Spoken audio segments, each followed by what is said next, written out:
What advancements in cannabis testing technology are you most excited about?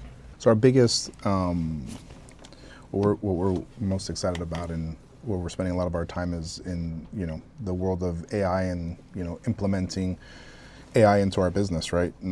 Not so much just in emails and, really understanding the value out of AI in a lab setting.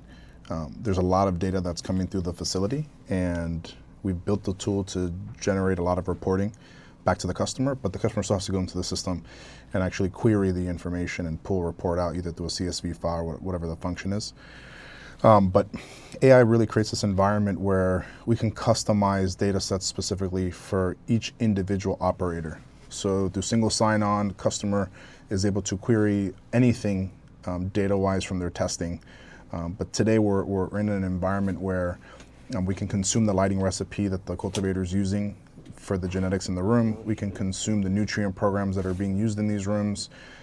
We obviously have the final product testing for terpene profiles and potency, and we're able to then prompt the system and ask it, hey, how do we increase our potency, right? How do we increase our terpene profiles, or how do we reduce it to get into, you want to create an environment where there's reproducible patient outcomes, right? On the patient side and the consumer side. So, if you can understand what the patients are consuming, what they like, and then you can impact the cultivation environment to produce something that then creates reproducible outcomes, right? It's an absolute game changer in personalized medicine. So I think for us, being able to push that information back to the cultivator or the processor or the manufacturer for that matter, using that data to make educated decisions that ultimately impacts the patient is really kind of where our strong suit is today.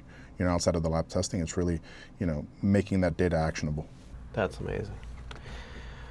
So how do you see the testing industry evolving as more states legalize cannabis and federal regulations begin to take shape?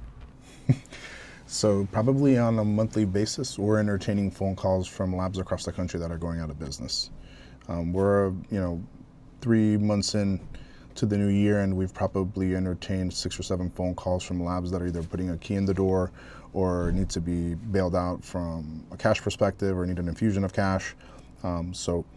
From 150 to 200 operators, we're seeing that list diminish drastically.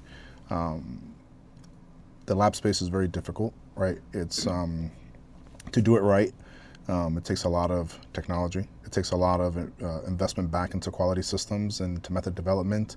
We live and die on speed, right, and accuracy. So anything we can do to automate the liquid handling portion of our business for extractions or the AI workflow side of things is really where we believe we're going to have the most value as the industry expands and the licensed labs go from 150 to 200 down to sub 100 probably within the next 12 months. Wow.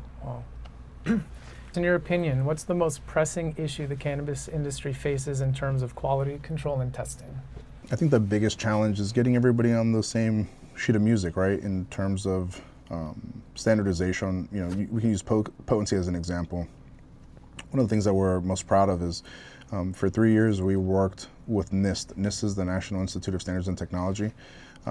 We're, to my knowledge, the only cannabis company in the country that has a contract with the federal government. This is public information, you guys can look it up. We signed what's called a CRADA agreement, a Cooperative Research and Development Agreement, where the federal government gives us unlimited resources to solve issues within a particular industry. One of the first things we tackled was potency. Like I mentioned earlier, there's anywhere from 20 to 25 different vendors who produce these reference standards, and there's no consistency amongst themselves, right? And there's nobody really overseeing the way they put these standards together.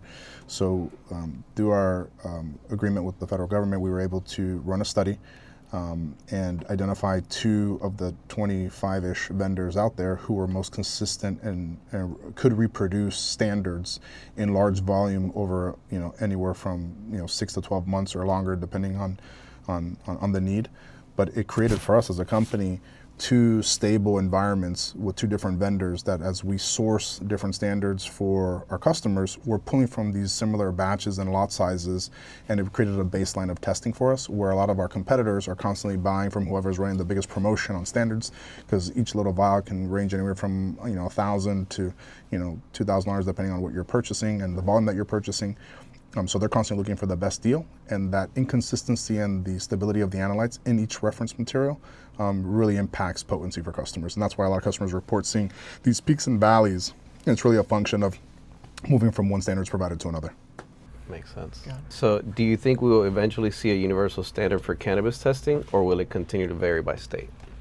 I think there needs to be some movement at the top in order to get all the states on the same sheet of music. But I think that there's a few groups out there where the regulators are working together. I think one of the challenges is, to my knowledge, I'm not sure how much testing data is actually being shared with them. And I think understanding best practices from each individual market, it would be a great, it would provide a great visibility as we build this out and make it a federal requirement and standardize it amongst, just like other industries, right? This is where we're headed. So, and I hope that, that KEICHA and the data that we're aggregating is really leading the way in this conversation. That's awesome. Very cool.